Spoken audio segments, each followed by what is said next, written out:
The Coquette. If you're convinced that the way to seduce another person is by giving them as much pleasure as fast as possible, you won't get far. Logically, this makes sense, but it doesn't work.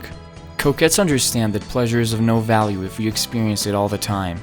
Pain is just as important because it gives us a reason to value pleasure and happiness. Coquettes keep the victim in suspense. They make the other person go through both positive and negative emotions. The victim might be in pain, but they won't leave because pleasure might just be around the corner. Coquettes are also attractive because they are a challenge. We want to conquer them, but they hold the cards. They are independent, and we will have to work extra hard if we want to make them fall in love with us. The strategy of the coquette is never to offer total satisfaction. Imitate the alternating heat and coolness of the coquette and you will keep the seduced at your heels. Stop showering your victim with love and attention. If your love was given to the other person so quickly and easily, it will be perceived as cheap love, and nobody is interested in that. A person that is easy to seduce displays low value. People are attracted to what they cannot have. Your greatest power in seduction is your ability to turn away, to make others come after you, delaying their satisfaction. It's wise to make your target feel good in the beginning, just enough to grab their attention, but if they start to take you for granted, their eyes will focus on someone more challenging. Make your targets afraid that you may be withdrawing, that you may not really be interested, and you arouse their innate insecurity, their fear that as you have gotten to know them, they have become less exciting to you. In the midst of their devastation, return to make them feel desired once again, then lose interest again, and then return to satisfy their emotional needs once again.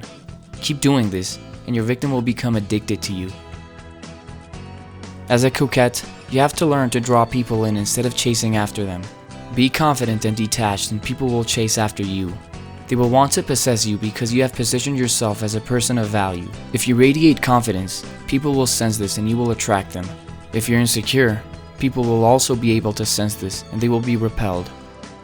Providing your target with attention will flatter them, but too much of it will scare them away. It will make you seem weak and needy. Coquettes know that to trap people emotionally, they must withdraw and turn cold from time to time. These two will stir the target's imagination by making the coquette seem more intriguing and mysterious. Most people are afraid of making the target angry, but this is rarely what happens. It is far more common for the victim to feel insecure and in need of the coquette's validation. Once our vanity is at stake, we succumb to the coquette just to prove we're still desirable.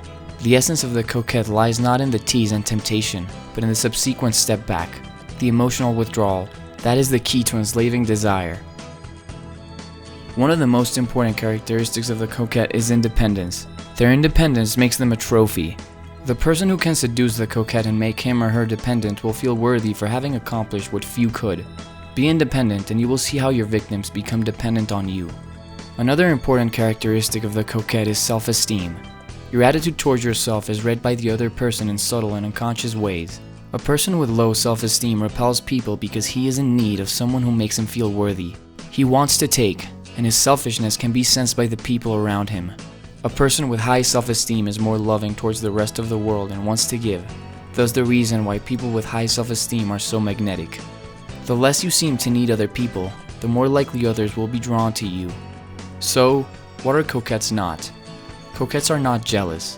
Jealousy suggests you're needy, and therefore dependent. They are also not self-absorbed. People who are self-absorbed have a strong ego, and although many people confuse a strong ego with high self-esteem, they are not the same. In fact, people with a strong ego have a low self-esteem. They don't usually listen to others and they talk about themselves extensively. Avoid talking about yourself so much. It's unattractive. Thank you so much for watching. If you liked this video, please leave a like and subscribe for more.